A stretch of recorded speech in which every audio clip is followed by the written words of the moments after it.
Something you realize fairly on in any language learning journey is that the way things are said in one language isn't the same way things are said in another language. For example, whenever you and I say I'm hungry, in Spanish or French they would say I have hunger, tengo hambre, or j'ai faim, or one of my favourites that I've come across, which is how they say it in Yoruba, which is ebing pami. That is to say, you're going to need to be familiar with some of these, what we call idioms, in order to really say that you can speak a language. So here is the definition of an idiom. But beyond knowing the definition, how do you actually get to learn them in a foreign language? Well, in today's video, I'm going to share 4 methods that I found that really help me to pick up idioms pretty quickly and intuitively. They're way more fun than rote memorization. The first 2 techniques are ones that you can do entirely by yourself. And the first is watching Netflix. Now, who doesn't enjoy watching a good series or movie on Netflix? And the truth is, all you have to do is type in Spanish series, Spanish TV, Spanish films, and you're going to find some films and movies that come up in the Spanish language. What's even cooler with a lot of these things is that if your level of Spanish isn't particularly high, you can switch on subtitles in English. And what's great about doing this is that you're getting to at least hear the language, and maybe over time you're going to hear, oh, this word was repeated and that means that. However, if you're really trying to learn idioms, you're probably at the more intermediate level where you already have like a fairly decent understanding of the grammatical structure.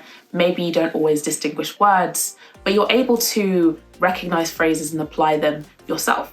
Well, by finding a really thrilling Netflix series and then choosing to turn the subtitles either to Spanish or turn them off completely, you're going to force your ear to listen more to what is being said. If the subtitles are still on the screen, it still works perfectly fine. But what you'll find is that you're relying on watching and using your knowledge of things you already know to interpret what's going on the screen.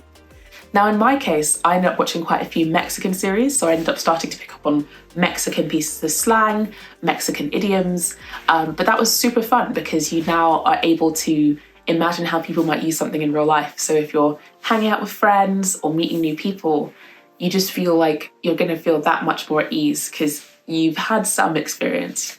The second method of picking up idioms is a little bit more structured, and this is using the website Kwiziq. Specifically with Kwiziq, what's really cool is that you can not only do quizzes which naturally throw idiomatic phrases and sentences at you, plus, the relevant article about how that thing works.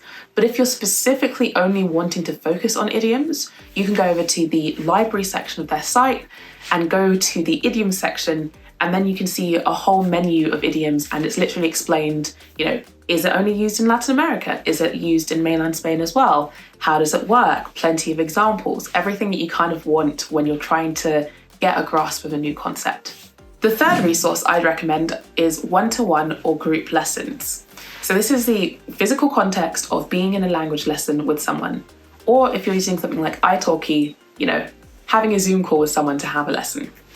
What's great about this methodology is that you're speaking with a native speaker and you are translating word for word, and they'll be like, that's not how we say it over here. And that's great, right? Because you're getting that immediate correction, they'll probably give you some examples, and you're ultimately embedding those idioms right at the source of your brain as you're learning to speak the language. And the final resource that I would recommend using is Tandem, or any other website that allows you to find a speaking partner. What's great about something like Tandem is that it's super intuitive to use. It's literally like using WhatsApp or any other messaging app, and you can really build relationships and friendships with people on this website. I've spoken with a number of cool people who've worked in engineering, who've been artists, who have been students. And when you're speaking with someone and then they hear you make a mistake, they're more likely to correct you, and therefore you're getting more idiomatic phrasings. For instance, when I think of the verb apetece, it kind of means I feel like it. Before, I would be saying stuff like, tengo ganas de probar algo contigo. Whereas after they spoke to me, I was able to say stuff like, me apetece como ir al cine, tal vez tomar un café, y yada, yada, yada. And it's just really nice when someone tells you that thing, because I think it does make it, again, more memorable sometimes than trying to just learn it from a list. So here you have it, 4 mechanisms that you can use to learn more Spanish idioms. If you have any questions about anything covered in this video, do leave it in the comments down below. Otherwise, check out one of these amazing videos that the YouTube algorithm is going to recommend to you. Subscribe to my channel if you're interested in more videos about how to learn a language while not visiting the country.